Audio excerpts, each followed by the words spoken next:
What's going on, everybody? Welcome back in. Today we have a special guest, one I've been following for quite some time and pretty happy to have him on the show. Actually, just started his own Dynasty channel, RS Dynasty. Make sure you go check him out there. Ron Stewart. We're in the basement. I'm in my basement, but we've got the guy from the basement. Ron Stewart, how you doing, man? I'm doing great. I appreciate you having me on. We've met at the BDGE office before, and I told you I've been using the South Harmon wins over replacement tool on my own a little bit, and this is a great time to talk about some dynasty. I'm in a startup draft right now. I'm excited to chop it up.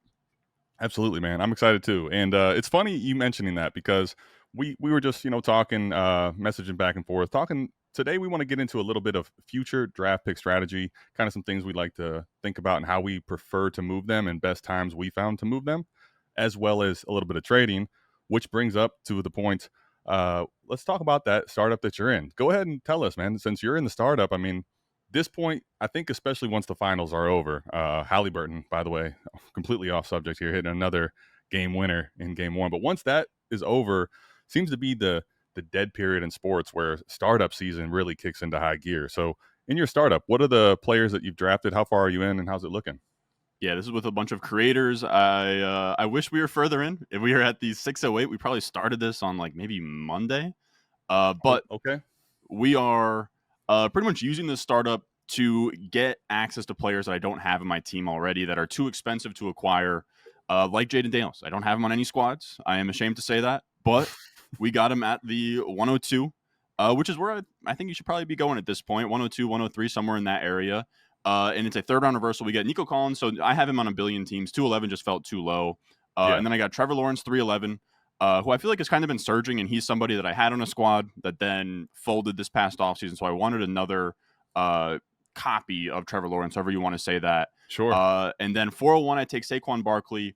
And this was the interesting one where I made a pick swap where I take Trevor Lawrence 311. I'm thinking that one of Devon Achane, Saquon Barkley make it back to me at the 402. Instead, the guy double taps Devon Achane, Saquon Barkley. More power to you. I thought it was maybe going to go quarterback or something. Man. Instead, I'm sitting here at the 402, and I either have to decide, do I want to take a third quarterback, which is viable, but in the past, I would definitely preach take the best player on the board, just take the best value, yes. And I think that is definitely makes sense.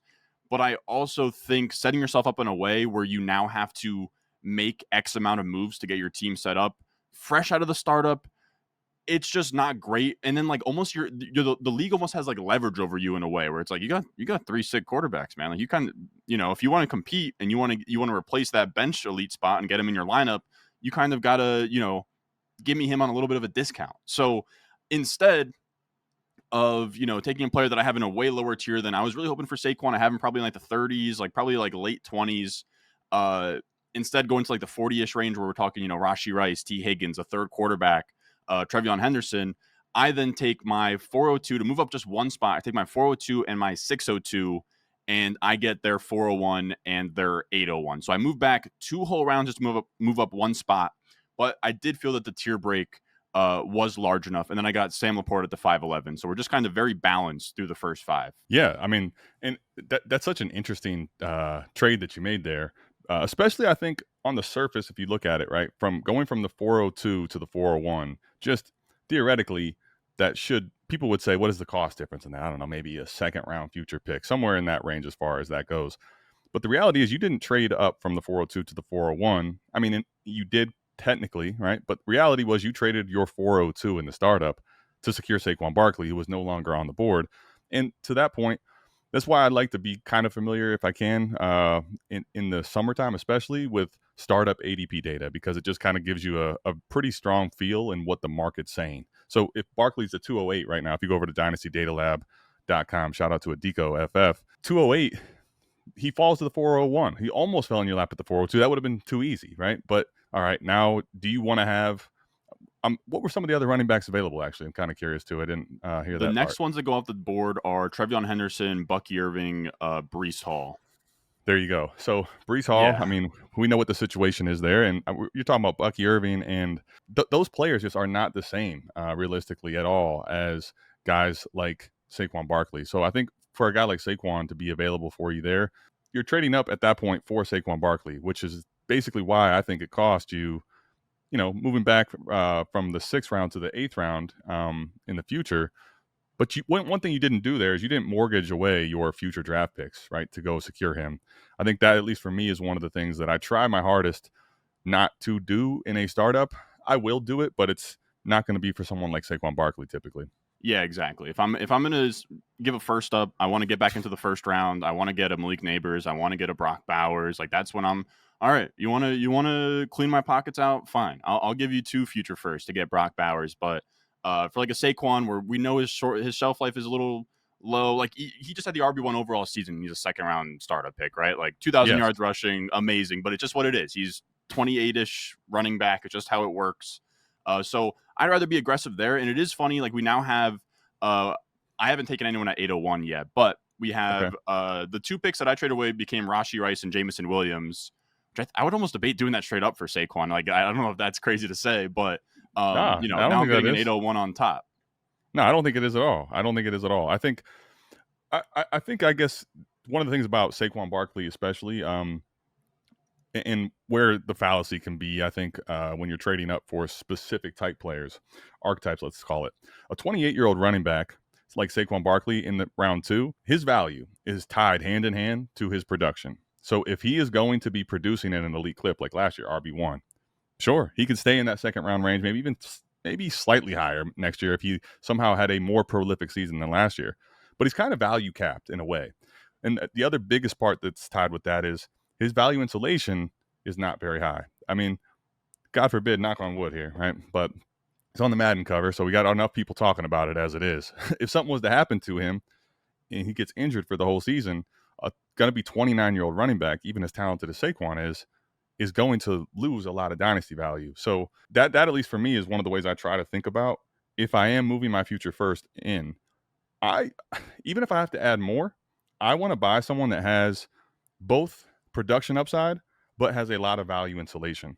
Because when I'm moving my pick and I'm losing the flexibility of what happens if my team has a bunch of potholes on my route, right? And it's a bumpy ride and I'm going to end up being a 101, 102, 103, maybe not quite 101, but an early, first. I want to have that same type of value insulation and upside in the player that I'm getting if I'm moving my pick. And with Barkley's a good example of that. There's other players much further down the board where you might trade a late first, let's say, for, I don't know, players like a Zay Flowers or someone like that. But the value upside and insulation for him, they're not the same. And those are the type of things I'm trying my best nowadays not to do those type of moves in a startup because frankly, it's burned me in the past.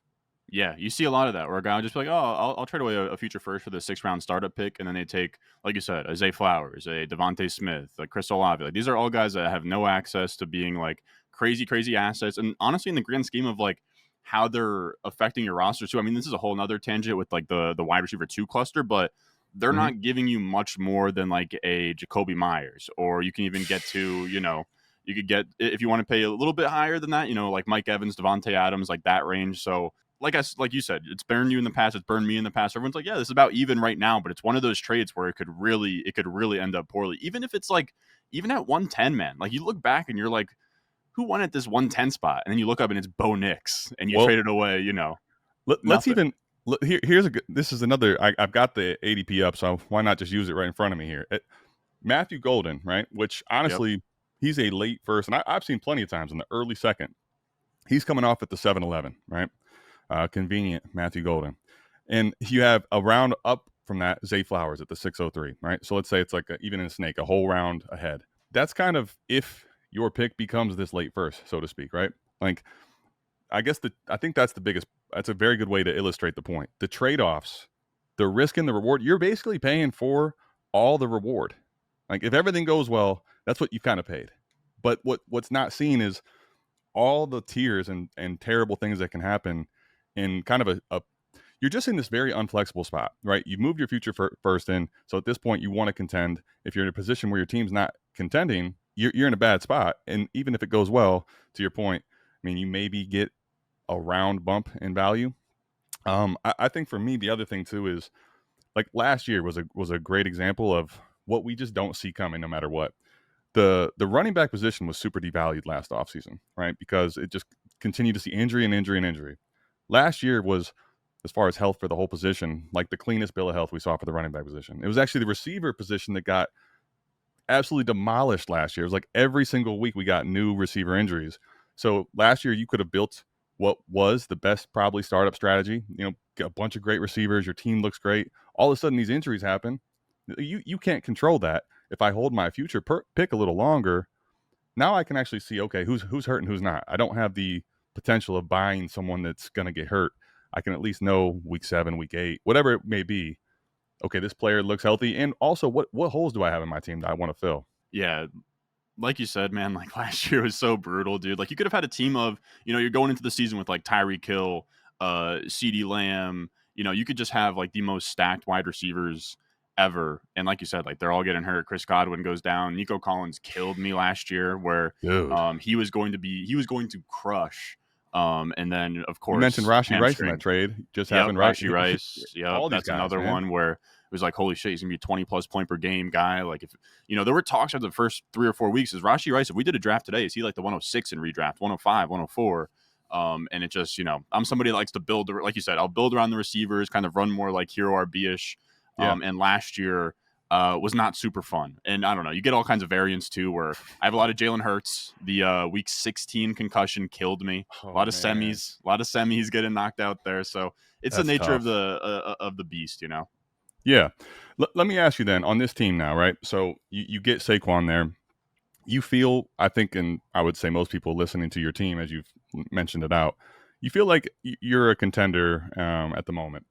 As the season gets going, let's say you're definitely in the mix, the first month or so. What's your strategy, or is there things you're looking to do, things you prefer to do, as far as, all right, now I'm potentially either more willing to move in my future first, or I'm trying to just at least strengthen the core of my team to almost go into the redraft part of the Dynasty League, where it's, all right, how do I stack my team to go win a title? I'm just curious. It doesn't have to be super specific, but if you had any thoughts and feelings for how you like to move and operate on a contending team like that if it goes well. Now, what I will say, this is all in theory, right? Like Yeah, the thing that I find the toughest part with Dynasty, it's like, in theory, you can draft Tyler Shuck. He plays 4 weeks. He starts. He looks okay, and then you move him for a future first. But that's all in sure, theory. That's all in sure. theory, right? That's if you It's have a going to be buyer. It has to. exactly. It has to be a buyer to actually happen. You need a Correct. buyer. You also need the time to pester your league mates, right? Like a lot of us, this is where the crossroads happen, where it's week 4. I'm doing waiver wire. I'm doing the rankings. I'm doing the videos. So now it's like, I'm checking my dynasty teams. I'm making moves. I'm doing whatever. But right now in June, when I can look through everything, I can send counters back at 1 a.m. and, do whatever. Yeah, It's a lot easier to grease the wheels right now. So in season, really, in theory, what I am trying to do is I'd like to have as much info as possible. I want to get pretty close to that trade deadline just so I know where my pick is. I don't hate the idea of selling earlier if you can kind of sell the dream of like your first being mid or whatever, sure. like mid to early. But for me, if I'm going to trade a first and like go all in, like I said earlier, like I want a shiny piece. And like you said, something that's young and can produce. So on this team, right, I have Jaden Daniels, Saquon Barkley, Nico Collins, Laporta, Trevor Lawrence. If I find myself in a situation where Trevor Lawrence, like if this team's going to pop, Trevor Lawrence is going to have an amazing year. Yeah, So I think that's just real quickly, the bet there I think is so interesting. People that are very high on Travis Hunter, I think if you think Travis Hunter can coexist with BTJ, you inherently should be betting on Trevor Lawrence. I think sometimes that's a little missed. But anyway, I didn't want to cut you off. I just No, wanted to make that 100%. point. He's been somebody I've been loud about buying. I was loud pre-draft when we thought he was getting Tet, and now he's getting Travis Hunter, which is great. Yeah. Or just whatever wide receiver maybe the Panthers would have taken. Could that have been like Burden early round 2? So we got the nuts there, right? Travis Hunter, they go up to the 2nd overall pick to grab him. And like you said, like that is the conviction on Trevor Lawrence, why I wanted to get him in this league. And if I find myself midway through the season and whoever has Brian Thomas Jr. or whoever has Travis Hunter, assuming one of those guys is popping off and they are not contending, can I give you a first? I'll even go like if I have no problem emptying things out for a, high caliber player. Like again, like we talked about, like I'm not giving you a first for Devontae Smith, but if you want to give me Brian Thomas Jr. for like 2 firsts and a small piece, or a first and a, younger, like if I don't know, I'm just trying to spitballing, if Egbuka plus a first gets me to Travis Hunter, then so be it. That kind of move. So Sure, that's yeah. what I would be doing. It wouldn't be so much like, oh, I'll give you a first for Derrick Henry because he's a top 5 running back right now. It'd be more, let me give you 1 to 2 first and get like a cornerstone piece that also kind of correlates with what is like fueling my team. No, that makes a lot of sense.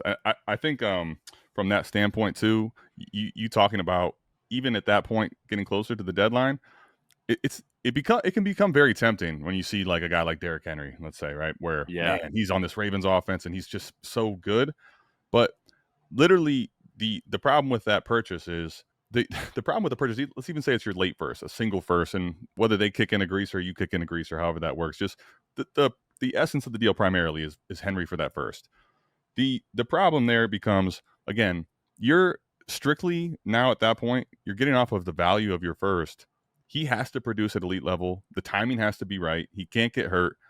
And really, for it to pay off, you also have to get through at least 2 or 3 weeks of the playoffs and happen to win. Because if you don't win your league on that trade, you got Derrick Henry now, and the draft pick is going to be worth more than that next year. So it's not that I won't make a trade like that. If that's the only scenario and it's like the deadline's going to happen and I feel like I really am one piece away, I might make that deal. But I think sometimes people just don't push for something higher. And to me, the value insulation of a guy like a Travis Hunter, a Ted McMillan you were talking about, guys in that range, even if they don't produce at the most elite clip, you have so many. It's like a get out of jail free card next year if things go wrong.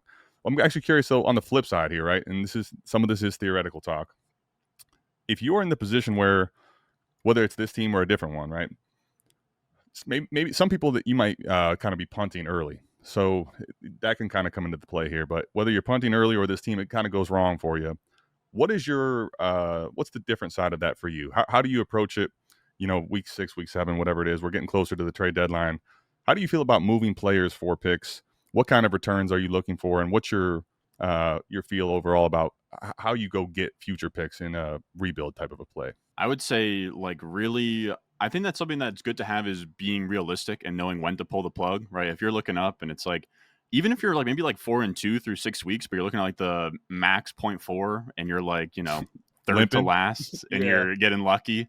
Yeah. I don't mind the idea of just pushing stuff in, especially during the season when these veterans go for more, like, trading guys like Tyreek Hill, Devontae Adams, like you said, Derrick Henry. Like, these are guys that have to go. George Kittle, last year, like I made a move where I just sold him for a 26 first, which it's not like a smash pick, but in a rebuilding team, that's just like, it's just what has to happen. Like you have to Yeah. now move these contending pieces. I mean, I'm still holding on to guys like, the Drake Mays of the world, the younger cornerstone guys, but anyone that is scoring points, and especially like even down to the bottom guys, like last year, you could maybe get you could squeeze out a second for like Kareem Hunt, that kind of move. So Yeah. that's what you got to be Sure. doing. Now, of course, again, all in theory, you got to go to every single one of your, like, that's what I'll do too. If you like, this might be crazy to say, but let's say I have Kareem Hunt and I want to sell him for a second. I'm going down the list. All right, Kareem Hunt for a second. Kareem Hunt for a second. I don't care what it is. I'll just all 11 owners. If you want to give me Every a person second, in my team gets this offer. Yes. yep. Sure. Everybody in the league, you have to tell me no on Kareem Hunt for a second. And I Yeah, think for sure. it's a bit annoying, but I've just learned over the years of like, I'm past the point. I'm not getting in your DMs and going to sell you on Kareem Hunt and be like, he's gonna be really good down the stretch here, man. It's like, no, like, either give me a second or don't. Yeah. And I mean, the other thing there is you'll find that you'll probably get declines, but you also Yep. may have someone counter. It may be a counter that's completely not worth it. You're like, all right, this is not Just need my a little buyer. nibble. Yeah, but or it could be a close enough offer where you're like, all right, this we have something going here. Now I can actually maybe move Kareem Hunt. But to your Kareem and a point there, 3 for a 2, there you right? go. Right. Can I get a pick swap at least? What do I have to do? Because with a guy like him, especially, I can go through and give you players on my teams where you basically, you talked about timing and execution. You have Cam Akers on the team somewhere, right? Like Yep. that's a burned asset. And now, like, the idea of having to move him is obvious, but who's buying, right? So making sure that you kind of have different assets on teams in a rebuild. I think you have these guys have to go. Derrick Henry, you do not want to have Derrick Henry on your rebuild next year. The idea, if you're going to sell me that you're rebuilding now, but you think Henry's going to be a better contending asset for you next year, like that, I don't believe you should be. That's not a very good process play in my estimation. Yeah. You should be moving him to a team that's contending right now in season. that's one thing about it too. If you're in a rebuild at the moment, sometimes we get really active. You talked about how you might be sending more trade offers in the moment than in the season because it's so busy. One of the things I think it can be a little errant or on the rebuild side and better for a contender is right now a lot of the aging players are devalued because we're not scoring points. So uh, sometimes on a rebuild, while you do want to move them, you might feel like you need to wait till the start of the year. But just one of the things to keep in mind: every week you don't move that player, I hate to say it, but there's risk of if you don't move him and he gets hurt, now you completely lost your shot. So if you don't want to move him in the summer, fine. But I think it's important to be very active, sending out all those offers like you talked about to everyone in your league early on in the process of the season if you're trying to actually rebuild. Do you have a problem taking picks out in the future, extra years? Do you have like a window that you're trying to actually like execute a rebuild? How do you view the let's call it for now 26, 27, 28, without getting into the specifics of the class, just for 1, 2, and 3 years removed in value there? What I'll say is I try not to. Like I like looking at my teams and they got the picks there, right? And if they don't, I want it to be like a laughably crazy good team. Where you're looking at it, you're like, dude, like come on now, like Yeah, who's in this sure. league? That's kind of my thoughts of. Like I said, like I'll move picks for really high end like elite players, but in a perfect world, like I don't know. I'm looking through my teams now. I don't know that I have any where they're like completely stripped. Like I do want to have a good balance, and something that I have learned, and it's actually like sort of jogging my memory here that I was going to bring up is like I have Yeah, teams that look silly, man. Like we just talked about the Jalen Hurts thing. Like you could have a team. Like I had a team last year. And it sucks. Like, this team leads the league in points, right? It has, let me see if I can pull up the week 16 lineup here, but it had like Josh Allen, Christian McCaffrey, Amon-Ra St. Brown, Malik Neighbors, A.J. Brown, Njoku, Garrett Wilson, Devontae Adams, James Cook in the flex, and then Jalen Hurts. So Josh Allen and dang. Jalen Hurts, and this team gets bumped in the semis, right? So, Yeah, like, you can have these teams where you could have the greatest team of all time. You can get a first round bye, and even then, like, you're probably winning at like a 30% clip, 40% clip. Like, you can have the craziest team ever on paper, and you still need things to fall your way in the playoff week. So, my thing is, I've sort of learned that if I can preserve my picks and still contend for a buy or even like top four, like if I can have an even balance of like dynasty value and contending value, I'd kind of rather that than push all your chips in, because then you sort of like I would rather just be top four in my league for as long as possible than push the chips in, you mortgage your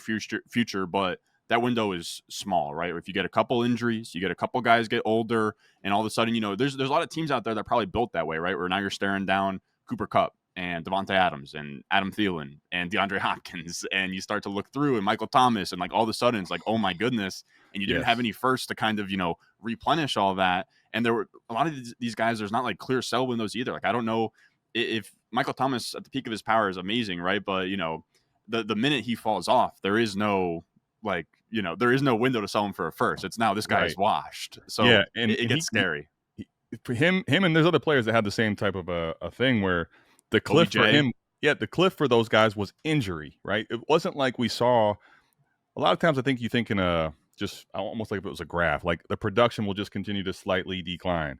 Well, that can be the case, or Cooper Cup is possibly an example of this, right? Where more recently, where you're like, dude, we league winner in 2021, and then all of a sudden, like you keep seeing, well, he's playing, he's going to be great, and then he gets hurt again. It's basically like moving a player like that, where it's an injury problem. The window is extremely short and basically might not even exist for you. You talked about you still have to have a buyer. So that's a really good point, I was actually. going to add too, because like you were just saying, if you're a rebuilder and you want to hold on to your vets, it does make sense, because once you're in the season, they're scoring points, you got to move them. But like you said, like it has to be early, because what I was going to bring up is, imagine you moved Cup. I'm looking at the game log here: 21 targets, 14 catches, 110 yards, and a touchdown, 32 points in week one. If you're on a rebuilder, you're selling him for a first plus at that point, right? Because we're rewinding back to September 2024. Cup was Yes, still a name, still going forth around the startups. And at that point, it's like, holy shit, like Cooper, like Puka Nakua, who even really knows what's going on there? Cup is a and, monster. and the thing is about it, especially right, coming off of that week, everything becomes it's almost like the NFL, actually, right? It's a weekly Yeah. game, and Yep. you'll have every podcast you could listen to, all the redraft specifically only focused stuff. Cooper Cup is going to be getting pumped to the moon on those pieces of content. Rest of So season rankings, all of a sudden, it's like he's a right, top 5 receiver rest of season, and trade value charts. And people are going to be showing you the 2021 year, how prolific it was. Those are your signals, by the way. All right, that's like your Yeah. bat signal. This is your time to move on from Cooper Kupp, because one of the things I think that I will find too is you get in a spot like that and you start to, let's say, haggle, or you feel like, oh well, he's such a good contending piece, I want to get more. When you try to squeeze that value, I understand the game and the song and dance, so to speak, right? But man, they also have leverage over you in that if it doesn't happen and the worst happens to a guy like Cooper Kupp, you have him on your team still in a rebuild. And how do you feel about that? Not good. So that's one, I think, especially the point you made, making sure you're doing those moves when you have the best window to sell. I mean, listen, Cooper Kupp may have stayed healthy last year, and it may have been a league-winning trade for that person, but you still got liquidity. At the end of the day, you weren't going to use Cooper Kupp to win. So I feel like that part of the argument to me always is like, it's frustrating as And on both he's sides of hurting it. your pick too. Like in theory, if he's this great contending asset, all of a sudden you're moving your 101 down to the 102, 103, 104, and that's where Facts. it gets tricky. Facts. So actually, from that standpoint, when you we're talking about if you're a rebuilding team, right? Driving your pick down, so to speak, like how much liquidity are you willing to go? Let's kind of call it like that. Where, like, how many first are you willing to kind of put on a team in a rebuild, like in 26, 27, 20? It doesn't have to be specific per year, but do you find you get to a point where you're like, oh man, I'm a little too heavy on picks, or are you kind of willing to just say, I know there's value here and I can reshape it later? Where do you kind of fall in that, from that standpoint, on a true rebuild? I think that's a really good question because the thing is if let's say you own 12 picks, 3 of them are going to be 110, 111, 112. Like you kind of take out the uncertainty of like, oh, some of these picks could be really good, right? Like the more ownership you have of a draft, almost like the less upside for them to, if you have 6 picks, it's not going to be 101 through 106. But if you got like 3 first, you can sell yourself, oh, maybe all these will be early. We'll kind of see what happens. Sure. And this is a good example. This is a subscriber league that I started last offseason, which, none of my subscriber leagues have folded to this point, so I'm fine rebuilding. And Absolutely. like I can go in my Discord, I can get these filled anytime if there's any orphans. Absolutely. And I stripped this thing down to the bolts essentially. Like I traded away all of the best players. This year I had a ton of firsts. And kind of like the cornerstones of this team right now, I have Drake May, Marvin Harrison, Travis Hunter, Loveland, Tet, Burden, Dart. And that is kind of Keon Coleman if you want to throw him in there, I guess, man. But Sure. then future first though, I have 1, 2, 3, 4. I have 5 26 firsts. 1, 2, 3, 4, 5. Yeah. I have 1, 2, 3, 4 26 seconds, and then 1, 2, 3, 4 27 firsts. And that's probably like Okay. as big as I'll go. I think the max for me, like first in a year, is probably 6. For that reason I told you earlier of like, if you got 8 firsts, 2 of those are guaranteed to be late, right? Like I Sure. know that that's not like maybe the correct way to think about it, but the more you own, the less upside you sort of have. And you do definitely want to you want to have paths in the season where, like last year, right? If you take Jaden Daniels at the 104 or whatever he was, 103, you have this path to this upside where now he's the 102 in startups, right? As good as the 27 firsts are, that upside can't be realized as fast. And then all of a sudden you kind of like fast track your rebuild, where let's say Travis Hunter is what like some of us want him to be. Now he's like the 109 in startups and a first round redraft pick. And then all of a sudden you can kind of, you can give yourself outs to not have to do a multi-year rebuild. And I will say another kind of like caveat is I would most of the time, like I punted the startup last year, I tanked last year. Now I'm going to tank in 2025 again here. But in other leagues, right, where I can't like, I don't hate the idea of just saying, I'm not going to rebuild for longer than a year, right? Like if it's not like an orphan that's just like, oh my God, this is a stinker, right? Like no picks, the team sucks, whatever. In theory, you might not want to rebuild for that long, but I am building a team where in 2026, like I'm going to look up and this is going to be a silly looking team where it's going to be, the best team in the league. It's going to be almost embarrassing to look at. And I'm fine kind of delaying that gratification, knowing the security of, I guess, like a Ron Stewart Dynasty league. No, I'll shout out Mike and the South Harmon too with the same idea. Yeah. Where I'll tell you this: our first startup we ran on South Harmon, I did the exact same type of a thing you talked about. Where, like, I remember very vividly. Shout out to Dynasty Nerds; they had a Dynasty Nerds GM tool, right, where you can kind of see like your overall player values. And I was like, you know what I want to do just to prove that it can be done. I want all my players on my team not to have any value on there. Like I'm going to literally trade them all away. And I got to that point. And I got basically, I think I got up to 9. I do share some of the same sentiment that you have, where there is some value cap when you get to a certain point of the leverage. On the flip side, there also still is, though, like in theory, if you got all 12, you do have some late ones, but you also guarantee that you have Yeah. someone else's future that thinks they're going to be good. And get by the laws of mathematics, it's impossible for everyone to make the playoffs, and I have Yep. their future. So understanding that aspect and having leverage over people can work. But this is one of those teams where it's funny, something you hit on earlier in this episode. It's kind of a god squad, to be honest with you. I Yep. actually won the league as far as I lost in the championship. However, I won, I think, like over 20 games in a row. I won the points for by about 600 throughout the year. It might even be closer to 1,000. Ridiculous team. Lost in the championship. The only time I could have lost. So I didn't win the league. So there's still some variance to keep in mind. But Yep. I think a lot of times what I have found, at least, going through the rebuild process isn't fun in the moment. And a lot of reasons why I think it becomes a deterrent for people not to do it. They're worried about the league only being around for a few years. I kind of hate that in Dynasty, that's such I a agree. reality, because um, you know, we all kind of agree in theory, right? We should be playing this Dynasty league for the long term. So if we are playing it from that standpoint, you're talking about in your leagues where you're going to be able to fill the orphans and keep them going, not fold. Playing the long game has a lot more of a upside. If you want to build, you're rarely going to see a team like that out of a startup. You can see the really great teams if it's rebuild for a year or 2 or 3.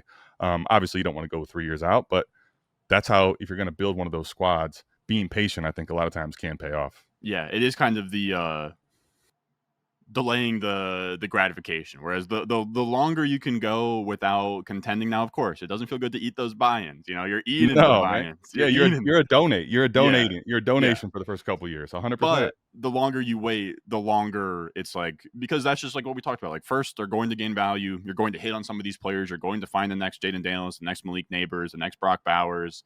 And then all of a sudden, you're going to look up and have the best team in the league. So I do like that. Like, I'm not scared to, like I said, like, especially in leagues like this where it's with your community and stuff, where you know it's going to be around forever. I'm very much fine to do it. And I think there was at one point, and you're saying, like, I mean, we've been doing this for a little while here. There was like an obsession with the productive struggle, right? Of clean everything out, do Yes. that, not every single, like I just told you my startup where I'm trying to get Saquon Barkley and trying to win. I think it's good to have kind of an even balance. And I did, when I did this startup last year, I stripped everything down. I kind of hit a point where like all my past productive struggles were now competing, and I didn't really have any teams where I was stripping stuff down. So I was like, you know what? I think it's a good opportunity. I'm in this with my community. A lot of these guys are just throwing first round picks around. So why not just sort of kick it all in and see what I can build here? Yeah, I actually, the point you made there rings true for me, especially of um, I'm someone in my portfolio, I don't want to get super high so I can stay kind of focused on my specific teams. But having a portfolio of, for me, I'm at like 18 leagues, right? Having that a blend where I'm productive struggle or rebuild versus some I'm contending, to me, it helps bridge that gap and that feeling of, man, like if I was in one dynasty league, right? Punting in that dynasty league would be so painful, because it's like, dude, Yeah. I'm not seeing any contending teams. I think that's one way in which I'm a little more comfortable probably on rebuilding, like you're talking about. I'll have a handful of those teams, and I don't mind knowing I'm going to finish towards the bottom and kind of making trades appropriately so that I can flip it. I do think that's one of the harder things to do in Dynasty, and under talked about things as well, is 24 is going to make it worse, Ron. I'm telling you this. 24 is going to make it so much worse, because these rookies produced Oh prolific, yeah. unreal numbers last year. So in Dynasty, right, we finished the NFL season, the fantasy season, and we have all off season until September. We're talking 9 months almost, right, to just talk about rookies and talk about youth. And you get to the point of the actual season coming around, and you can look at your team like, man, these are all young assets. They look really good. That team is not a lock to finish towards the top as a championship team. I think the art of going from a rebuild to a contender, in theory, it's like, oh, of course, you have all this dynasty value, but there is a fine-tuning process of making this team a true contender that is not actually as easy as maybe people want to make it out to be, Yeah, there's definitely a downside to rushing it, right? Where it's like, okay, Yes. I'm like, that's a decision I had to make. Where with this team, with the subs, I had the 101. I had to decide, am I going to take Genty? And now it's time, right?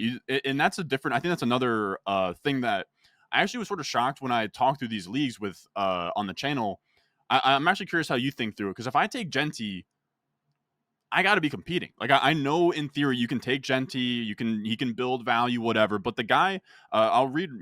I'm in the startup now. He went off the board at the 208, which is probably like late for Genty. I don't know that there's like Bijan went 205. I don't know that there's something crazy profit to be made. Can you definitely like sell Genty during the season? Sure, but I'm never really trying to draft. If I'm on a rebuilding team, I don't love the idea of like spending a 101 on a running back that they have shorter shelf lives. They hit a certain age and everyone's done with them. And I don't know, and I'm looking at this draft board too. There's not a single running back that went in the first round, right? It's all quarterback, wide receiver, tight end. So to me, when you press the button on that 101 that it's Genty, you can, of course, you're not locked into that forever, but you are definitely leaning towards contending. So when you make that pick, it has to be, all right, now I'm going to move some of these other firsts that I got from the rebuild, and now it's time to contend. And for me, I was thinking about it. I was like, man, maybe I should. I didn't like the offers I was getting for the 101. And then last second, I got an offer that I liked for the 101, and I said, okay, whatever. I'm going to move back to the 102, net a future first, and we'll push this thing one more year, because you can get caught in the middle there where you rush it, and it's like you tanked for like almost no reason just to be like the sixth best team or the fifth best team, and it's just you don't want to have to pull the plug again because you didn't do it long enough. That's such a very good. I call that the perpetual rebuilder, because I have been, unfortunately, there has been some teams where I did that, and I'm like thinking through why it happened each year and seeing the results. The perpetual rebuilder is kind of that point where you're talking about where you don't necessarily. I think that's the misconception with rebuilding. Like, I'm not the donation thing, right? You might hear that during the season, but I'm not rebuilding just to rebuild and rebuild for forever. The idea is so that you can. I'm rebuilding because I think it's going to put me in contending window quicker and better than trying to contend right now. And I think with a guy like Genty this year, it was really tough. If you had the 101 and couldn't move it, I still think the proper play would be to take Genty. But to your point, I don't want to have Genty on my team if he's producing, even if he's not producing super, super high end. He's a first round redraft pick right now. Right. He's going to be high enough score probably to put your team outside of the 101 realistically.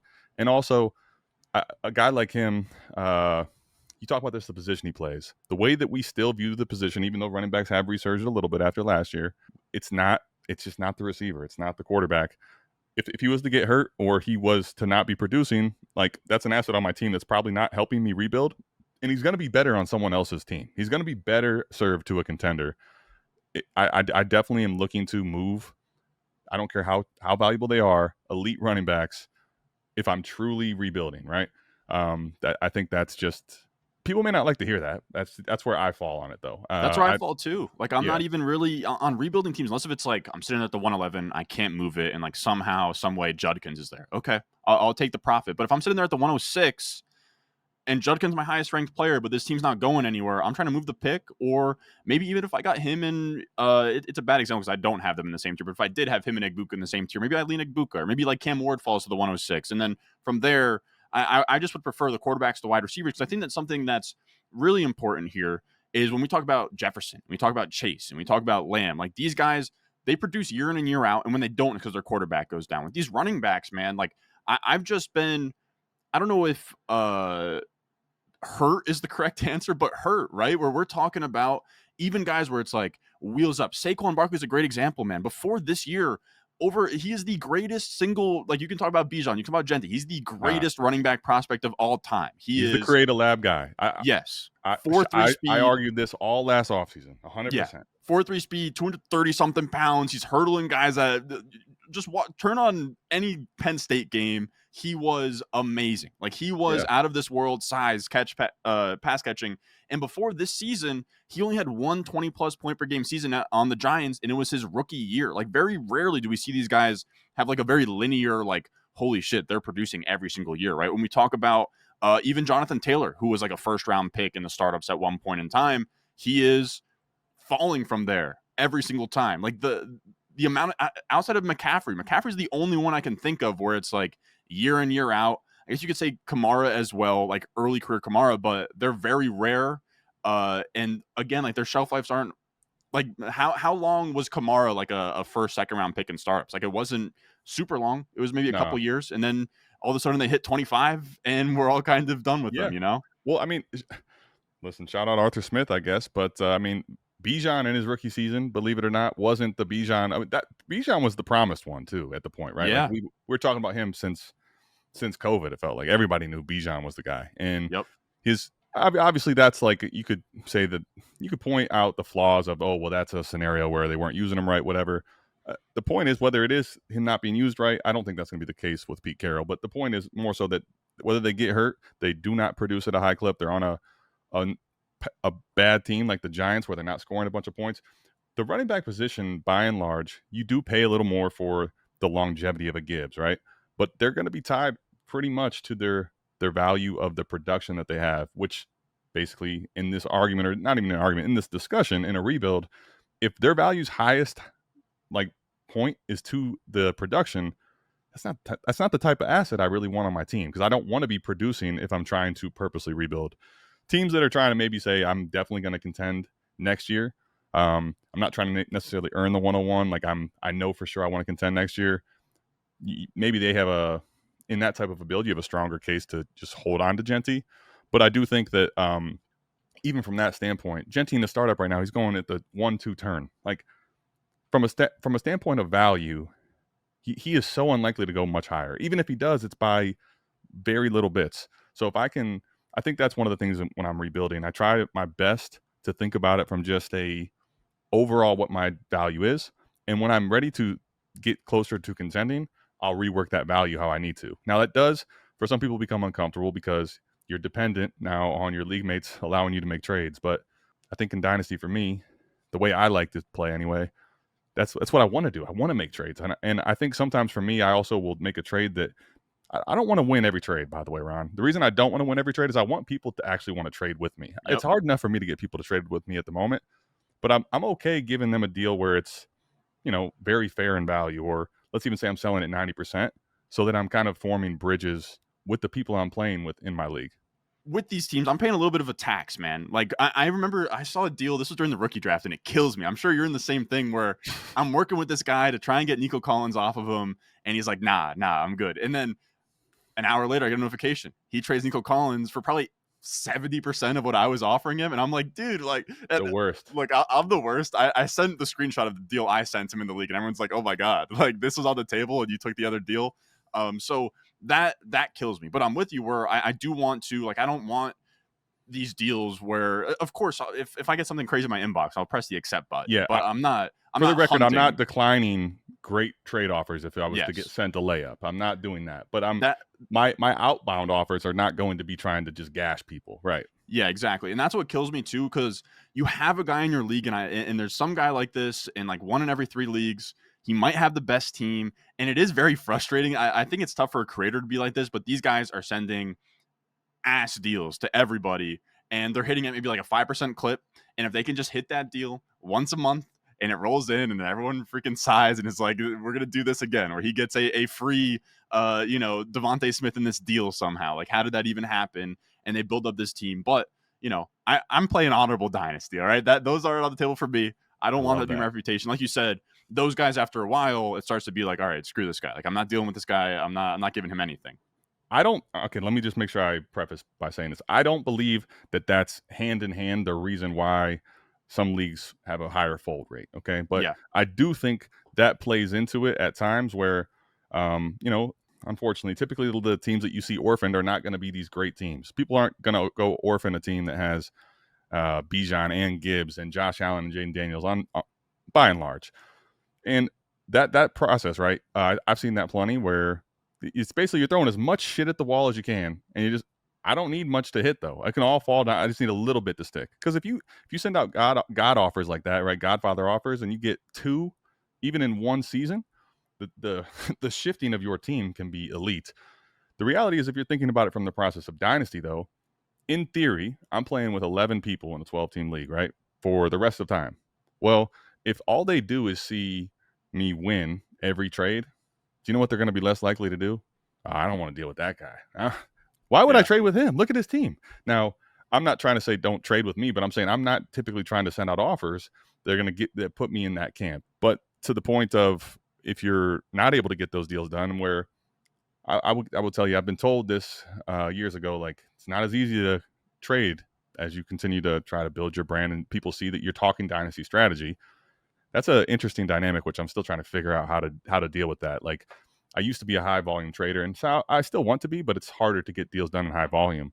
But I think by and large, I still want to do that, where moving multiple deals that make sense, and feeling like, hey, I know I can go talk to Adam, and maybe I think he knows something, but I can get a deal done with him. He's sensible. But if you always are trying to send a trade offer out that's going to just rip the other person off, there's no DM discussions. There's probably not going to be many back and forth counters, and I want to have as many of those type of things as I can, especially as time continues to get more busy. Yeah, I think it's a great mindset to have where, especially like in communities, it is interesting. If you have like a community league, like some of those guys just want to like interact with you, like get trades done. There's almost like a curiosity there. But like you said, like it's important, like you're not trying to take advantage of anybody. You know, I don't want to send anything that's like a non-starter where it's like, like, oh my God, like what are you doing with that? Like I'm not, I would never, and it's something that like kind of relates to this, right? In terms of like, this is where we're getting sort of inside baseball here, where I have a home league, right, with my high school buddies, right? They know that I'm getting paid to talk about fantasy football. So I've actually gone the route in there. And this is what I'm saying you should do in Dynasty. I'm just saying I think it relates where I play what's called, I call it honorable fantasy football, where I go out there, I make pretty much no trades the entire year because I don't want any asterisks on my championship. All right. I don't want to hear, oh, Ron took advantage of this guy. He did The this. So, chirps. you know, Yeah. I'll go waiver wire, my draft, and my team's on the floor, man. But in these Dynasty leagues, like you said, there is some of that, and I think you can just sort of break down those barriers. And a lot of these guys, you know, you build a community with them in the Discord. A lot of them are cool guys wanting to get deals done, and especially if like things work and they work. And like you said, I do think the less you can take advantage of people, the better. Yeah. So that's what that is.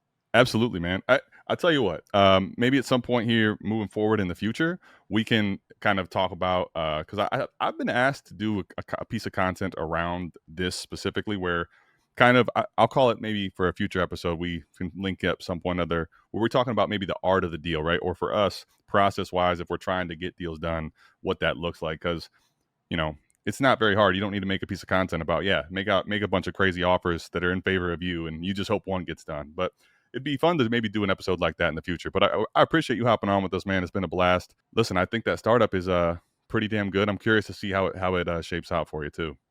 Yeah, I feel good about it. It's a creator one, so you know you got guys who know what they're doing. I will say, since we recorded, the picks that got made since we recorded, we got RJ Harvey 605, Fields 606, which honestly feels really early for Fields. I'll be I was just gonna honest. say Fields is a guy that I talk about. I like targeting, but that's because I was seeing him in the eighth, and even now Yeah, in I ADP, think he's he's a cheaper 709. higher. I think he's cheaper to trade for than like off the board on a startup. Because if you're looking at your team, you're like, I need a quarterback, and you'll take him higher. But like, there Yeah, is this feeling of if you have Justin Fields on a team in Dynasty, it's like, you know, you can pry him off somebody for like less than a first would be ideal.